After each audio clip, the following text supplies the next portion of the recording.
नमस्कार दोस्तों, आपका स्वागत है। आज की जो घटना है सचमुच हमें बहुत कुछ सिखाने वाली है।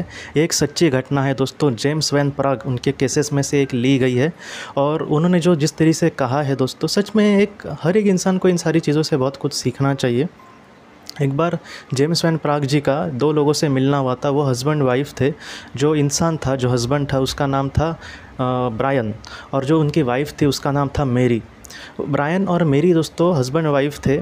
और जो ब्रायन था दोस्तों, उसके जीवन में कुछ ऐसी घटना हुई थी कि क्या हुआ था कि उसकी जो वाइफ थी मेरी, वो उसके पहली वाइफ थी, लेकिन बाद में उसने उसको छोड़ दिया था और बाद में मौली नाम के एक दूसरे औरत के साथ उसने शादी की थी। लेकिन जो मौली थी वो इतने स्वभाव से अच्छी नहीं थी, और बाद में वो उसको मेरी से बहुत दूर लेकर जा रही थी मौली। देखिए आप, किसी का सुखी संसार तोड़ना या ऐसा कुछ हुआ था जो मौली ने किया था। और उसका स्वभाव गुण भी इतना अच्छा नहीं था। और ब्रायन ने उसके साथ हमेशा बहुत ही अच्छा बर्ताव किया, लेकिन मौली हमेशा खुद के ही स्वार्थ के बारे में सोचती थी। और इस वजह से बाद में ब्रायन को वो उसके साथ रह ही नहीं पाया मौली के साथ, क्योंकि वो इतना अच्छे स्वभाव की औरत नहीं थी। और बाद में उसने अपने दूसरी वाइफ को भी छोड़ा जिसका नाम मौली था, जो बुरी थी। और वो फिर से अपने फर्स्ट वाइफ के पास आया था जिसका नाम मेरी था। मेरी सच में एक स्वभाव से अच्छी औरत थी, और तभी भी उसने अपने हस्बैंड को एक्सेप्ट किया। उसको पता था कि इसमें हस्बैंड बहता चला गया उस लड़की में, लेकिन फिर भी आज वो फिर से उसकी आंखें खुल गई थी। और क्या हुआ दोस्तों कि बाद में जो मेरी थी, मौली थी, जो दूसरी वाइफ उसकी थी, वो इस दुनिया से चली गई। एक्सीडेंटली वो इस दुनिया से चली गई। और इस वजह से बाद में ये दोनों एक दूसरे के साथ रहने लगे। ये ज़्यादा उनके बारे में सोचते भी नहीं थे, मौली के बारे में। और आज वो जेम्स वैन प्राग जी के पास भी उसके बारे में कुछ भी पूछने के लिए नहीं आए थे। तो जेम्स वैन प्राग जी के ऐसे ही मुलाकात जैसे होती है, वैसे ब्रायन के साथ हुई। और जेम्स वैन प्राग जी ने उसको ये कहा कि तुम्हारी वाइफ मौली फ़िलहाल तुम्हारे पीछे खड़ी है। वो जहाँ पर बैठे थे ब्रायन, वहाँ के उनके पीछे उसकी आत्मा कहीं ना कहीं खड़ी थी, मौली की। और ये बात सुनकर ब्रायन एकदम भौचक्का हो गया, क्योंकि आप सोचिए कि एकदम शॉक लगेगा किसी को। तो ब्रायन ने भी कहा कि मेरे जीवन में जब वो आई थी, मैं मुझे बहुत अच्छा लगता था उससे बात करना वगैरह, लेकिन उसका जो स्वभाव था इतना अच्छा नहीं था।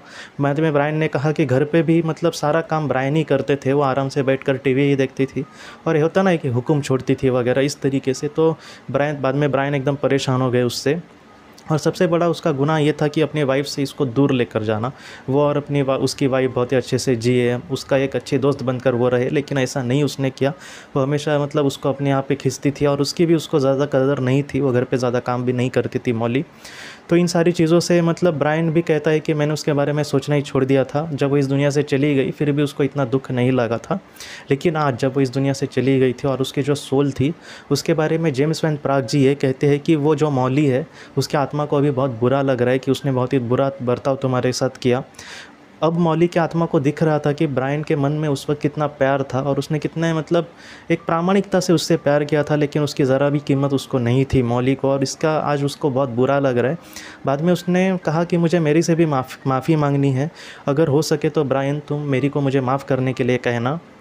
ये बात जब प्राग जी ने, जेम्स वैन प्राग जी ने ब्रायन जी से कही, तब ब्रायन ने यह कहा कि मेरे साथ ही अभी मेरी बैठी है, तो मौली अगर तुम्हें कुछ माफ़ी मांगनी हो तो तुम मेरी को डायरेक्ट कह सकती हो। तो जेम्स वैन प्राग जी ने कहा कि हाँ, तुम मेरी से बात करो।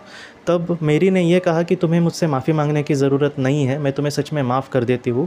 ये सुनकर मौली की आत्मा को सचमुच बहुत अच्छा लगा। क्या होता है दोस्तों, कभी कभी अगर हम अपने जीवन में किसी के साथ बुरा करें और तो हमें इंसान कभी कभी एकदम उसको किसी का कुछ लगता नहीं, वो बेशरम जैसे किसका भी बुरा करेगा और उसको लगता ही नहीं कि उसने कुछ बुरा किया है। लेकिन आत्मा की अवस्था में कभी कभी उनको बहुत ज़्यादा बुरा लगता है इन सारी चीज़ों का, और वही हुआ था मौली के साथ। बाद में मौली ने ये कहा कि मुझे बहुत बुरा लग रहा है इस बात का कि मैंने तुम्हारे हस्बैंड को तुमसे दूर ले कर गई, या फिर तुम्हारा रिश्ता तोड़ दिया, तुम्हारा संसार टूट गया मेरे वजह से। ये सारी बातें जब जेम्स वैन प्राग, डायरेक्टली जो मौली है वो ब्रायन या फिर मेरी से बात नहीं कर सकती, वो अपने संदेश जो है वो जेम्स वैन प्राग जी को ही दे सकती है, क्योंकि वो साइकिक मीडियम है।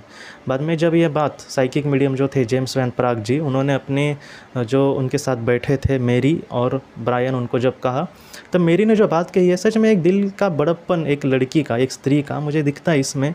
मेरी ने ये कहा दोस्तों कि तुमने ऐसा मत सोचो कि इनको मुझसे दूर ले गई हो, लेकिन आज ये मेरे साथ है फिर से, तो इसके लिए भी कारणीभूत तुम ही हो, क्योंकि तुम्हारी वजह से ही मतलब बाद में हम एक दूसरे के करीब आए और आज एक अच्छी ज़िंदगी जी रहे। तो तुम अपने आप को दोष मत देना। बाद में ब्रायन ने भी उसको दिल से माफ़ कर दिया और कहा कि तुम अपने आगे के सफ़र के लिए जा सकती हो, हम तुम्हें सच में दिल से माफ़ करते हैं, तुम मत चिंता करना, तुम अब अभी मतलब कब ज़रा भी पश्चाताप मत करना, जो भी हुआ वो होकर गया है, तुम अपने सफ़र पे अभी जा सकती हो। और बाद में जेम्स वैन प्राग जी को भी ये बहुत ही अच्छी लगी और मॉली ने भी कहा कि सचमुच आप लोग मतलब मैं हमेशा जितना हो सके तुम्हारी मदद करने की कोशिश करूँगी और मैं हमेशा तुम्हारे साथ हूँ और मेरा आशीर्वाद भी हमेशा मेरी आत्मा का तुम्हारे साथ मेरी ब्लेसिंग है, तुम दोनों हमेशा खुश रहो अपने परिवार के साथ। और बाद में वो अपने आगे के सफ़र के लिए चली गई। जेम्स वैन जी ने ऐसे बहुत सारे केसेस देखे हैं जहाँ पर इंसान के जाने के बाद भी उसके आत्मा को कहीं ना कहीं पश्चाताप होता रहता है। तो ऐसी जो घटनाएं हैं दोस्तों, मुझे लगता है कि सबसे बड़ा ये सीख देती है कि हमें आंखें खोल कर और बहुत सोच समझ कर पृथ्वी पर अपने कर्म करने चाहिए। कभी कभी हम कर्म करते हैं, किसी का बुरा करते हैं, कभी नहीं सोचते, लेकिन बाद में जब आत्मा के रूप में हम होंगे तब वो सारी चीज़ें हमें ही दुख देने वाली है। मैं हमेशा आपको कहता हूँ, बहुत बार मैंने भी खुद भी देखा है दोस्तों कि मैं आज किसी को फंसा रहा हूँ तो हमें लग सकता है कि मैं उसको दुख दे रहा हूँ, लेकिन ये जो दुख है वो कल हमें ही ज़्यादा दुख देने वाला है। क्योंकि जो अच्छा इंसान या फिर एक अच्छी आत्मा होती है ना दोस्तों, वो मतलब इन सारी चीज़ों में नहीं अटकना चाहती, वो यही सोचेगी कि मैं जल्दी से जल्दी इससे छूट जाऊँ। तब वो क्या होता है कि जैसे उसने दुख दिया है दूसरे को, वैसे ही दुख उसके सामने आ सकते हैं। तो इसलिए जितना हो सके विचार करके हमें सामने वाले इंसान के साथ अपना मतलब बर्ताव करना चाहिए। इस तरीके से कुछ भी नहीं करना चाहिए जिससे उसको दुख लगे। तो इस तरीके से ये जो कहानी है, सच्ची कहानी, वो हमें सिखाती है दोस्तों। तो दोस्तों हम अपनी अगली वीडियो में मिलते हैं किसी नए विषय को लेकर। आप अपने परिवार का ख्याल रखना। आपका बहुत बहुत धन्यवाद। ज़िंदगी की रोशनी ये एक कंसल्टेंसी है जो ऐसे लोगों को मदद करने की कोशिश करती है जिन्होंने किसी अपने को खोया है या फिर जो लोग अपने जीवन में बहुत ही ज़्यादा दुखी है। जो लोग इस संस्था के साथ जुड़ते हैं उनको इस विषय की किताबें और जानकारी भेजी जाएगी। इसके साथ साथ जो लोग पास्ट लाइफ रिग्रेशन थेरेपिस्ट के पास नहीं जा सकते, अगर वो घर पे अभ्यास कर सके, इस वजह से उनको पास्ट लाइफ रिग्रेशन की ऑडियोज़ भी भेजी जाएगी। और इसके साथ साथ ध्यान में एकाग्रता बढ़ाने के लिए कुल मिलाकर 5 ऑडियोज़ भी उनको भेजी जाएंगी। तो जो लोग इस संस्था के साथ जुड़ते हैं उनको यह सारी चीज़ें उनके ईमेल पर या फिर व्हाट्सएप पर भेजी जाएंगी। अगर आपको इस संस्था के साथ जुड़ना है तो कृपया इस नंबर पे व्हाट्सएप करें।